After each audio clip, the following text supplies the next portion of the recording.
غالب نظر آتی ہے کہ اصل میں ہم نے اسلام کو غالب کرنا ہے. ہم نے ایک ایسی ریاست اور سیاسی نظام تشکیل دینا ہے جس کے اندر اسلام کی حاکمیت ہو. اور اگر آپ غور کریں گے تو آپ کو محسوس ہوگا کہ ہماری تمام مذہبی قوتیں ان کی تگ و دو کا مرکز یہ ہے کہ کسی طریقے سے اسلام سیاسی اعتبار سے اور ریاست کے اعتبار سے غالب آ جائے. قانون ضوابط ہر شے جو ہے ہمارے نفاذ اسلام، اگر میں اس کو کوٹ اینڈ کوٹ بیان کروں تو ہماری تمام تر ترجیح جو ہے وہ ہے نفاذ اسلام. اچھا، اب آپ چلے جائیے مڈل ایسٹ پہ، اس میں آپ کو کچھ اور شیڈ اس میں نظر آئے گا. آپ افغانستان اور ایران چلے جائیے تو ایک تھیوکریٹک، ایک مذہبی پیشوائیت پر مبنی سیاسی نظام، ان کی آپ کو ترجیح دکھائی دے گی. اہم سوال جو ہمارے سوچنے کا ہے وہ یہ کہ یہ سب تعبیرات ہمارے سامنے ہیں، تو سوال یہ ہے کہ وہ کون سی تعبیر ہے جو دنیاوی اعتبار سے ہمیں اختیار کرنی چاہیے اور جس کے اندر انسانیت کی بھلائی ہے. تو میں یہ خیال کرتا ہوں کہ سفر میں جو کچھ میں نے سیکھا، اس سفر میں بھی اور اس سے پہلے بھی، یہ بنیادی سوال ہے کہ یہ تجربات جو ہم کرتے ہیں، آپ سب لوگوں کو بھی موقع ملتا ہوگا، آپ ملک سے باہر جاتے ہیں، یورپ کی آپ جاتے ہیں، ذکر کیا ابھی. اب تو ایک پوری ٹرم، جیسے میں نے یورو اسلام پوری ٹرم استعمال ہوتی ہے ایک خاص تعبیر دین کے لیے، اور اس کے پس منظر میں بھی ایک پوری فقہ الاقلیات، ایک پوری فکر نئی ڈیولپ ہو گئی ہے ساری کے ساری. ہمارے ڈاکٹر محمود غازی صاحب کہا کرتے تھے کہ ایک کاسموپولیٹن فکر بنانے کی ضرورت ہے اس سوسائٹی کے اندر، اس دور کے اندر جو نیا جدید دور آ چکا ہے. گلوبلائزیشن کے اپنے کانٹیکس میں ایک تعبیر کا مسئلہ آپ کے یہاں پیدا ہو چلا ہے. تو یورو اسلام میں کیا ہے کہ آپ ایک ایسے سیٹ اپ کے اندر رہتے ہوئے کہ جس میں اسلام سیاسی اعتبار سے غالب نہیں ہے، لیکن آپ اپنی اسلامک آئیڈینٹی کو کیسے برقرار رکھ سکتے ہیں، اس کوشچن کو آپ ایڈریس کرتے ہیں اور پھر آپ اس کو حل کرنے کی کوشش کرتے ہیں. تو بنیادی سوال یہ ہے کہ اب ان میں سے کوئی اسلام نہیں ہے کہ ہم یہ جسارت کریں کہنے کی کہ یہ اسلام نہیں ہے. یعنی کوئی یہ کہے کہ انڈونیشین اسلام اسلام نہیں ہے، یا ایرانی اسلام اسلام نہیں ہے، یا طالبان کا اسلام اسلام نہیں ہے، یا سب کانٹیننٹ کا اسلام اسلام نہیں ہے.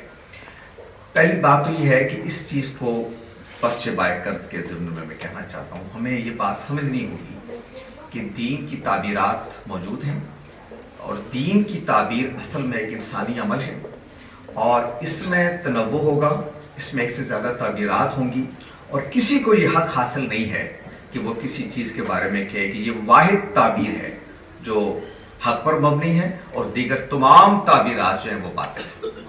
اس مائنڈ سیٹ سے میں جو آپ جو کہیے کہ انڈونیشیا کے وزٹ سے جو سیکھ پایا ہوں، یہ سیکھ پایا ہوں کہ ایک ایسی معاشرت جس کے اندر آپ اپنے اس حق کو استعمال کرتے ہیں، جیسے میں نے کیا کہ اس میں دین کی کسی چیز کا انکار نہیں ہو رہا، جس کو ہماری ٹرم میں کہتے ہیں ضروریات دین. ضروریات دین میں سے کسی چیز کا انکار نہیں ہو رہا، لیکن ترجیحات کو آپ ایڈجسٹ کر رہے ہیں اپنے سوشل انوائرمنٹ کے اعتبار سے. یہ سب سے بڑا نقطہ ہے جو ہمیں سیکھنا ہوگا. اور ہمارے ہاں جو بڑے مسئلے آپ دیکھ رہے ہیں کہ مذہب کے نام پر اختلاف ہے، یعنی دوسرا نقطہ جو ہمارے سمجھنے کا ہے کہ وہاں مذہب وحدت کی علامت ہے، ہمارے یہاں مذہب انتشار کی علامت ہے. بڑی امپارٹنٹ فرق ہے. وہاں مذہب مرد اور عورت کو الگ کر رہا ہے، وہاں مذہب مسلم اور غیر، یہاں ہمارے یہاں مرد اور عورت کو الگ کر رہا ہے مذہب. یہاں مذہب مسلمان اور غیر مسلم کو الگ کر رہا ہے، یہاں مذہب سیاسی اور غیر سیاسی کو الگ کر رہا ہے، یہاں مذہب فقہی تعبیرات میں الگ کر رہا ہے ایک دوسرے کو. حتیٰ کہ ایک فقہ کے اندر رہتے ہوئے حنفی، بریلوی اور دیوبندی بریلوی بھی اپنے آپ کو الگ کر رہے ہیں.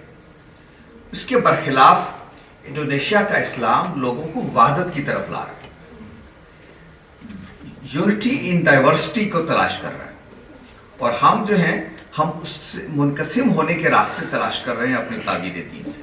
تو دوسرا اہم سوال یہ ہے، یعنی پہلا سوال جو ہمیں پس سے بات کر کے جواب دینا ہے کہ دین ہمارے لیے خیر کی قوت ہے یا ہمارے ملک کے اندر اضطراب، پریشانی اور مسئلے کی جڑ کے طور پر سامنے آیا ہے، ایک. اور دوسرا سوال یہ ہے کہ دین خیر کی قوت ہونے کے ناطے ہم کو جمع کر رہا ہے کہ ہمیں تقسیم کر رہا ہے. یہ دوسری چیز ہے جو ہمیں انڈونیشیا سے سیکھنے کی ضرورت ہے. اور تیسری چیز جو بڑی عام ہے وہ یہ ہے کہ دین اصل میں فقہ کا نام ہی اسی کا، ہمارے یہاں تو عجیب بات ہے کہ فقہ کو ہم نے جمود کا نام لے لیا. فقہ جمود کا نام نہیں ہے، فقہ راستے نکالنے کا نام ہے. سفیان ثوری کا قول میں نے ایک دفعہ پڑھا تھا، تو انہوں نے کہا تھا کہ یہ لوگ یہ نہ کھا کریں کہ علماء اختلاف کرتے ہیں، وہ کھا اختلاف کرتے ہیں. آپ یہ کہیں کہ فقہاء نے ایک سے زیادہ راستے دے دیے آپ کو عمل کرنے، جب ایک سے زیادہ انٹرپریٹیشن آپ سامنے رکھ رہے ہوتے ہیں تو اس کا مطلب یہ ہوتا ہے کہ آپ کے پاس 4-5 راستے آ گئے. نمازیں جمع کی جا سکتی ہیں یا نہیں کی جا سکتی، کون سی نمازیں جمع کی جا سکتی ہیں، تیمم جرابوں پہ ہو سکتا ہے یا نہیں ہو سکتا، یہ مسائل ہیں نا. اب نماز فرض ہے، اس پہ کوئی دوسری رائے نہیں ہے. اب اس کو عمل کیسے کرنا ہے، یہ ساری مشکلات دنیا میں آ رہی. تو علماء کی کئی آراء آپ کے سامنے آ جائیں گی. اب آپ چاہیں تو اس کو بتائیں کہ یہ بھی کوئی مشکل چیز، یہ کیا دین ہے جس میں اتنی آراء پائی جاتی ہیں. لیکن آپ اس کو اس اینگل سے دیکھیں کہ آپ کے پاس یہ طریقہ بھی آ گیا، یہ طریقہ بھی آ گیا، یہ بھی طریقہ آ گیا، یہ بھی آ گیا. اور کچھ لازم نہیں کہ ہر وقت آپ ایک ہی طریقے پہ عمل کریں، کسی طریقے پر آپ کسی وقت عمل کر سکتے ہیں. تو یہ جو رستے نکالنے کی بات ہے، دین کے اندر رستہ نکالنا، یہ بڑا ضروری ہے. میں عبدالرحمان واحد سے جب ملا تو میں نے ان سے پوچھا، ایک سوال کیا، یہی میرا چونکہ موضوع تھا اسٹیٹ اور مذہب اس پہ. تو میں نے ان سے کہا، میں نے کہا دیکھیے وہ جیسے انہوں نے آپ کو بتایا کہ وہ سیکولر ریاست لفظ استعمال کرتے ہیں، وہ اس کے وہ قائل ہیں، مذہبی ریاست کے یا اسلامک اسٹیٹ کے وہ قائل نہیں ہیں. تو وہاں کا جو قانون ہے وہ یہ کہتا ہے کہ وراثت میں بیٹا اور بیٹی کا حصہ برابر ہے. یہ انڈونیشیا کا قانون ہے. آپ جانتے ہیں قرآن مجید نے اس میں فرق رکھا ہے، اس میں بیٹی کا حصہ اور بیٹے کا حصہ ایک نہیں ہے. تو میں نے ان سے کہا، میں نے کہا دیکھیے آپ کہتے ہیں کہ ریاست ضروری نہیں ہے اسلام کو نفاذ کے لیے، تو لیکن یہ دین یہ کہہ رہا ہے، قرآن مجید یہ کہہ رہا ہے کہ بیٹی اور بیٹے کا حصہ برابر نہیں ہے، اور آپ کا قانون کہہ رہا ہے کہ وہ برابر ہے. تو آپ اس پہ عمل کیسے کریں گے؟ آپ شریعت پہ عمل کریں گے یا ملکی قانون پر عمل کریں گے؟ تو انہوں نے کہا کہ اس میں کوئی پرابلم نہیں ہے، شریعت میرا مسئلہ ہے نا، ملک کا قانون سب کا مسئلہ ہے. یعنی اس میں وہ لوگ بھی شامل ہیں جو اس دین کو نہیں مان رہے، وہ لوگ بھی شامل ہیں جو کسی اور تعبیر کو مان رہے ہیں.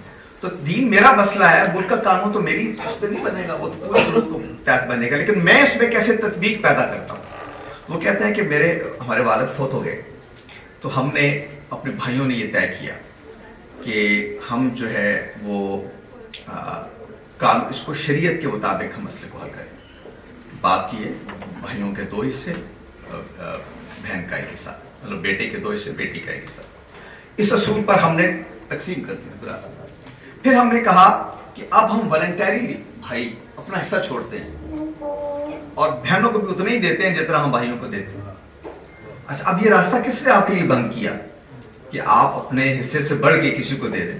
میں تو چاہوں تو پورا حصہ دے سکوں، آپ بھی چاہیں پورا حصہ دے سکتے. تو انہوں نے کنفلکٹ نہیں بنایا، راستہ نکالا. تو دین جو ہے، یہ جو جس کو کہتے ہیں تفقہ فی الدین، دین کے اندر بصیرت کیسے ڈیولپ ہوتی ہے، وہ ایسے ڈیولپ ہوتی ہے. آپ کنفلکٹ نہیں جنریٹ کرتے، آپ اپنے لیے راستہ نکالتے ہیں کہ آپ دین پر بھی کھڑے رہتے ہیں، اور آپ اس کے اندر سے راستہ نکال کر اپنے لیے دین پر بھی آپ کھڑے ہیں، اور اس کے ساتھ ساتھ آپ اس پر اپنے ملک کے قانون کو، ملک کی روایت کو جو بھی ہے اس کو بھی قبول کر رہے ہیں. تو میرا خیال یہ ہے کہ ایک لمبی گفتگو ہے، ہم اس کو آگے بڑھانا چاہیے. ایک مکالمے کی ایک فضا، جیسے میں نے کچھ نکات آپ کے طرف رکھے کہ پس سے بائت کر، یعنی یہ ساری تعبیرات ہمارے سامنے ہسٹوریکلی بھی ہیں، تاریخ میں بھی موجود رہی ہیں. اور میں آپ سے کروں کہ ان میں سے کوئی چیز نئی نہیں ہے. یہ لوگوں کو غلط فہمی ہوتی ہے کہ کوئی نیا اسلام لوگ پیش کر رہے ہیں. امام شافعی کو نئے آدمی ہیں، جن لوگوں پر اس کہتے ہیں کہ محمد کا اجماع ہے، اور میں سے ایک آدمی ہے. ان کی آراء ہم سے کتنی مختلف دکھائی دیتی ہیں، اور یہ آئے سے نہیں ہے. آپ مسلمانوں کی علمی تاریخ کا مطالعہ کیجیے، اصحاب الرائے اور اصحاب الحدیث کا اختلاف بہت ابتدا سے چلا آ رہا ہے، جس کو آج ہم نے انکار حدیث کا فتنہ بنا دیا. یہ اس طرح کے شیئرز پہلے بھی پائے جاتے ہیں، لیکن توسع تھا. وہی بات، تعبیرات ایک سے زیادہ ہو رہی ہوتی ہیں، اور ہم اس کے اندر دوسروں کو بھی سپیس پیدا کر رہے ہوتے ہیں اور اپنے لیے بھی سپیس نکال رہے ہوتے ہیں. تو یہ جو کنٹمپریری اسلام ہے، اس کو سمجھنے کی کوشش کیجیے. اور میری اس میں ایک سجیشن اور ایک میری پرانی اس میں تھی، میں نے کوشش بھی کی ایک دور میں، کہ جو چیزیں لکھی جا رہی ہیں انڈونیشیا میں مثلا لکھی جا رہی ہیں، سعودی عرب میں لکھی جا رہی ہیں، ایران میں لکھی جا رہی ہیں، ان کا ترجمہ ہونا چاہیے پاکستانی زبانوں کے اندر. آپ صاحب آپ کے ساتھ انشاءاللہ ہم کریں گے رحمۃ اللہ علیہ اتھارٹی کے لیول پہ بھی چیزیں، وہ چیزیں ترجمہ ہو کے آئیں. ہم اس پہ کوئی تبصرہ نہیں کرتے، جیسی چیزیں ہم نے آپ کی کرنا. نہضت العلماء کی کیا اپروچ ہے، وہ یہاں ترجمہ ہو کے آنا چاہیے. ان کی اصول تفسیر کیا ہے، وہ یہاں ترجمہ ہو کے آنا چاہیے. محمدیہ والے کیسے اسلام کو دیکھ رہے ہیں، ایران کے علماء کیسے چیزوں کو دیکھ رہے ہیں، اس کا ترجمہ ہونا چاہیے، یہاں آنا چاہیے. طالبان کیسے دین کو سمجھ رہے ہیں، ان کے اصول ضوابط کیا ہیں، کیسے اپلائی کر رہے ہیں، اس کا ترجمہ ہونا چاہیے. لوگوں کے اندر، لوگوں کو راستے، وہی سلمان سوری والی بات ہے، سفیان سوری والی، راستے دیں، لوگوں کو بتائیں کہ یہ ساری تعبیرات دین کے اندر ہو رہی ہیں ساری کی ساری، اور اسی کو آپ آگے لے کے چلیں. میں آخر میں اپنے اسرار بدنی صاحب کا بھی شکر گزار ہوں کہ انہوں نے ایک بہت خوبصورت وقت ترتیب دیا. ان کے ایستھیٹکس کو بھی میں اپریشیٹ کرتا ہوں کہ بہت اچھے اچھے لوگ اندر اور باہر سے خوبصورت لوگ انہوں نے جمع کر دیے. ان کی صحبت میں ہم رہے اور بہت اچھا وقت گزارا، سیکھنے کا عمل آسان ہوا، سفر کی صحبتیں مشکلیں آسان ہوئیں، اور میں امید کرتا ہوں کہ یہ ایک پروسیس میں ڈھل جائے، یعنی یہ سفر ایک پروسیس بن جائے سیکھنے کا، اور ہم پس سے باہر کرد کے اصول پر آگے بڑھیں اور ان ساری چیزوں کو سیکھیں. آپ سب کو بہت شکریہ.